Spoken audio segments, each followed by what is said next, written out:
All right, it has been another exciting week. We have Jacob, we have Sarah and Steve, and of course, we have Chris. There's also a tiny little update from Alan Christopher that we'll get to later, but first, we're going to start with Jacob. We're actually going to look at Jacob's tweets from the last couple of days. So, this post refers back to a Reddit post from someone who was blocked by Chris, and Jacob says, "We are blocking the right people at Chris, at Sarah and Steve, at Alan Christopher. Anything negative spoken towards us. We block it, and no begging undoes it. The trolls will learn they can't criticize us if they want to watch." And that's a fine sentiment and all. The problem is that it is purely not true. Because Jacob has not blocked me. Jacob says that I am the worst troll. Jacob says that I am a terrible demon. And yet he has not blocked me. Could it possibly be because he likes the attention that I give him in my videos and he wants to keep talking to me and he doesn't actually think that I'm a troll or a demon or something like that? I wonder. So, Jacob, if you actually mean what you say in your messages to me, then go ahead and block me when you see this video, and I'll see if you do that. His next tweet refers to a Reddit post made by Gino Samuel, where Gino Samuel quotes a tweet made by Sockness, and yes, that is a little confusing, where Sockness says that he first found out about Chris through the Gino Samuel documentary. Gino Samuel says that he feels responsible for Jacob being involved in Chris's life. And Jacob says, "You are most absolutely guilty, Gino Samuel. I would have never found Christine if not for your stuff showing up in my suggested videos while searching for entitled people on YouTube. You're guilty as charged for this happening. Hey, thanks for happiness." Again, Jacob just really likes, he really likes rubbing in the fact that he knows that he's angering us. You know, he's trying to trigger us, as I guess the kids would say. Yeah, if you have if you're wondering about if Jacob would do that kind of thing, his very next tweet is, "I think we're a bit tougher than the snowflake generation. Neither of you come across as being offended by the dumbest things. I'm referring to those SJWs and those types that go off about anything without ever knowing the facts." So that's the kind of person Jacob is. Just like the worst kind of stereotype about an actual troll online. Okay, so this is in reference to the last time, in my last video I talked about this, where Jacob told me that I should kill myself by jumping off the Golden Gate Bridge, and I responded that I live several thousand miles away from the Golden Gate Bridge. And his response to that was, "Then you have some travel to do to jump off that bridge. I'll even give you a personalized tour before I show you the bridge that wants to know you. I will introduce you to her, and you will find a place to jump, and I walk away. It never happened. Be the third who jumped." He responded to my other message by saying, "When the world ends, I have to eat you. Ew. Vegetarians are food for my kind. Animals taste good because God made them taste good." I don't know what IHSS stands for, but the IHSS lady makes steak. I eat like Roman emperor. Smell the bacon sizzle. Yum. So this reference, where does he say it? The food for my kind. So Jacob, he does not believe that he's fully human. Jacob believes that he's a star child. Basically, he believes that one of the aliens from the Rokat Empire impregnated his mother, and so he is part alien, and that's how he's able to channel the stuff going on the other planets with the aliens and the gods and the stuff like that. Obviously, that's not true, because Jacob is totally human, and he hates it when people say that. So if you want to piss off Jacob and feel like trolling him in a non-nasty way, all you have to do is send him a tweet calling him human. And I think that would be a little fun at least.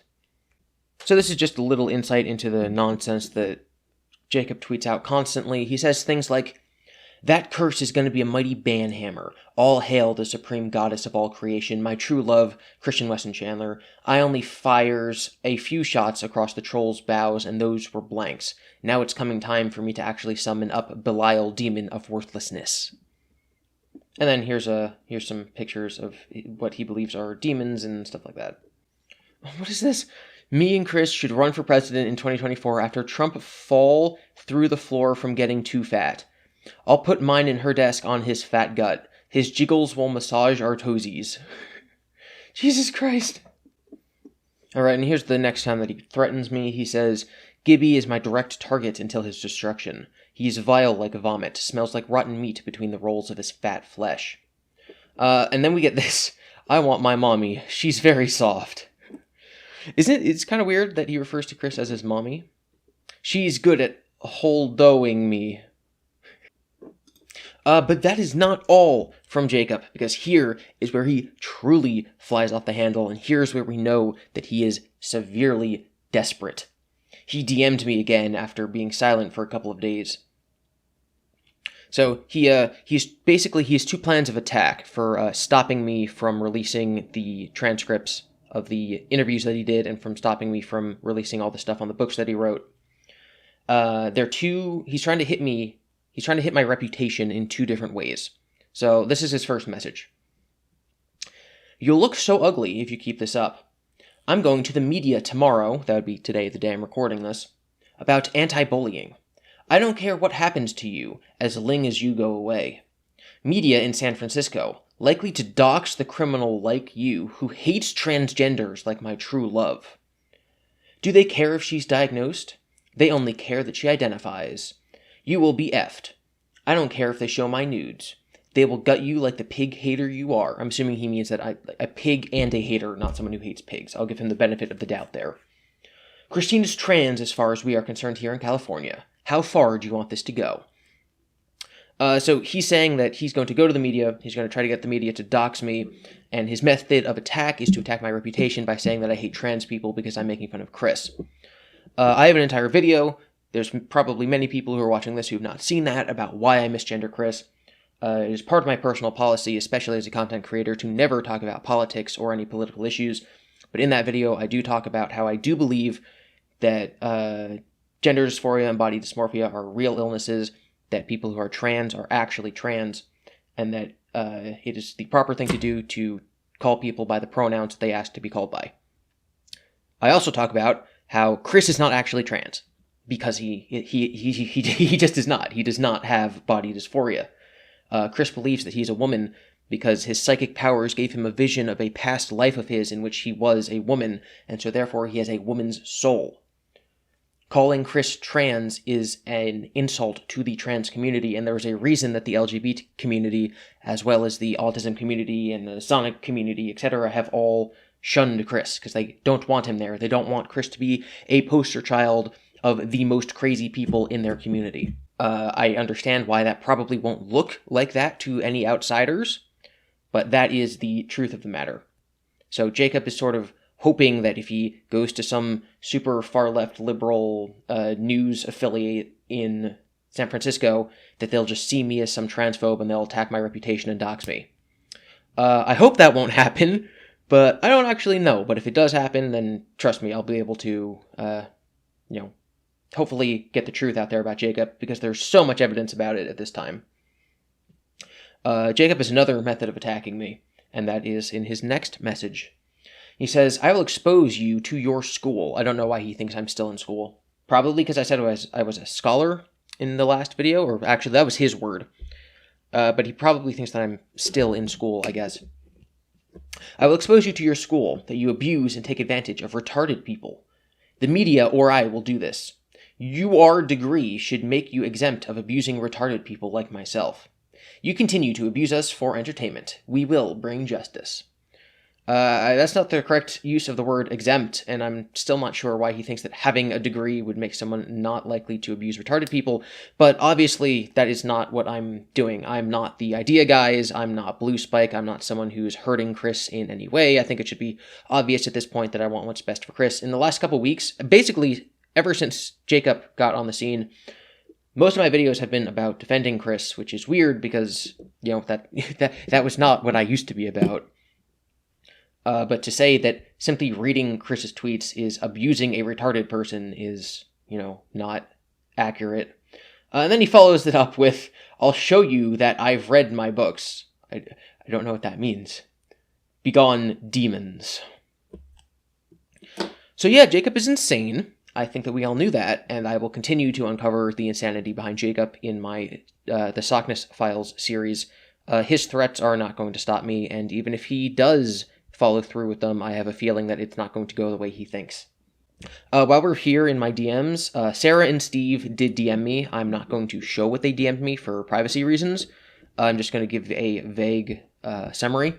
So for one, after my last video, they unblocked their account, and they unblocked me. And I thought that this was a sign of good faith, because they then sent me a DM basically apologizing. But then they immediately blocked me again, so I'm starting to think that maybe they only unblocked me to send the DM. They said that they were basically upset that I had called them evil, and the reason that I called them evil was because I thought that they were basically manipulating Chris. But in their DM, they said that they were true believers, or as we should call them now, Quickens, and that they actually believed in Chris's religion. If that is the case, then I no longer think that they're evil. I merely think that they are incredibly stupid. I think it's kind of not fair to judge someone as doing something evil if they aren't aware that they are doing it themselves. I still think that they are doing something bad, it's just that it's hard to judge them individually if they aren't aware of what they're doing. So if that's true, then I take back my evil comment. Of course, there's no way that they would ever admit that they were lying about it in a DM, because I could just show it to Chris, and then that would undermine their credibility. So, you can choose to believe them or not, but for the time being, I guess it's 50-50 on whether or not they're actually true believers, or if they're still trying to manipulate Chris. I am going to say that I never thought that they would physically hurt Chris or directly hurt Chris. They seem to be upset by the implication that I said that they would hurt Chris. I never said that. All I said is that they were making it easier for Jacob to hurt Chris, which is true whether they're true believers or not. Alright, so this is a message that Alan Christopher sent to one of my followers, and my follower screenshotted it and sent it to me. Alan Christopher is the person who was in love with Jacob and Chris, and was friends with them and wanted to make Sonichu a real comic book. So he says, "I am done with the quick thing. I was a good friend to Christine, and she ended believing in the trolls, and now won't even speak to me. If I stick around Jacob, he will just remind me of her. I don't want to be friends with her anymore. I've risked everything to be a good friend to her, and she's giving me the cold shoulder." So basically, Alan Christopher is hopefully not in the picture anymore, because Chris did the usual Chris thing and just stopped talking to them, and was not a good friend in return. So, hopefully that saga, that part of the story, is over. And now, finally, we go back to Chris's actual tweets. That was a nice little detour going through the insanity that is Jacob, but we're finally onto Chris, which is the part that I actually enjoy doing. "Listen, everyone.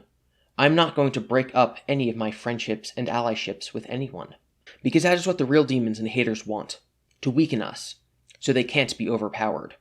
But we will not let them weaken us. We shall remain strong in working together, even if some of us don't get along with each other. I can agree to disagree on some things, but what I and all of you agree on is our mutual individual health and well-beings, and defending the Earths from the likes of Noel and Jacoba." I like how Chris puts Noel and Jacoba on the same, plane. Noel is just the guy who owns Kiwi Farms. He's just some computer guy. Whereas Chris believes that Jacoba is actually a war god who wants to genocide multiple planets. And in Chris's mind, these are equal in their evil and equal in their threat to Earth. Also, just a side note, Sarah and Steve are good people too, just doing what they feel is right for the greater good. We all will end up working together to make for ourselves and everyone in C-197 together. Please, stop talking bad about them, and stop talking bad about anyone. No. I think this comment is fantastic. "Chris, people like the idea guy and various past fake sweethearts have manipulated you before. Some of us just want what's best for you." And that's very true. This is the great mystery of Chris, is he's been tricked by so many people in the past that I really do not understand why he keeps falling for it. I really don't understand how Chris can just be told by someone that, "Oh yes, this is true," and just say, "Oh yes, okay, yes, I agree, that is true," even after the idea guy thing happened. Why does he just magically... He just believes Jacob, even though the idea guy has messed with him for a year. It's infuriating. Chris drew some more pony cards. Looks like we got... These are... Actually, this probably is not traced because it's horrible. But we got Twilight and Spike and Applejack, and this is scary. Applejack and, what's her name? What's the blue one's name? Fluttershy and Pinkie Pie. Breaking more fourth walls and attending your next party, Earth 1218. And, Rarity. I will also comment that I have not at all yet watched the Season 9 3-part finale at all. So he's talking about he has not watched the series finale of Friendship is Magic because he refuses to believe that the series is actually over. And he's upset about the mild spoiler imagery that is not helpful. So he's not going to watch it until after Season 10 of Gen 4 is aired on Discovery Family in 2020. And the proper full announcements have been made in this dimension. So again, he has been convinced because the people in the other dimension have told him that My Little Pony is going to continue going on for several more seasons, and therefore he's boycotting the series finale. That's what's going on here. He's waiting for the proper full announcements by Hasbro and the people therein of the show. I eagerly await hearing this confirmation from the news sources. Princess Celestia has commanded you all before as well of this, and as I have informed Nicole Oliver, their retirement is not in. Who's Nicole Oliver? The voice of Princess Celestia. Oh my god, so Chris told, there's probably a BronyCon, Chris told the voice of Celestia that the real Celestia, who he believes has decreed that there must be more seasons of the show, told him that the show is going to keep going and that you shouldn't retire. That's something else. So that was a shorter video for this week. Yeah, that's actually all the updates. There would have been more if I hadn't been blocked by Sarah and Steve. But the big thing to take away is that even though Chris's White Knights and Quickens have been divided into two camps, the pro-Jacob camp and the anti-Jacob camp, Chris is refusing to take a side.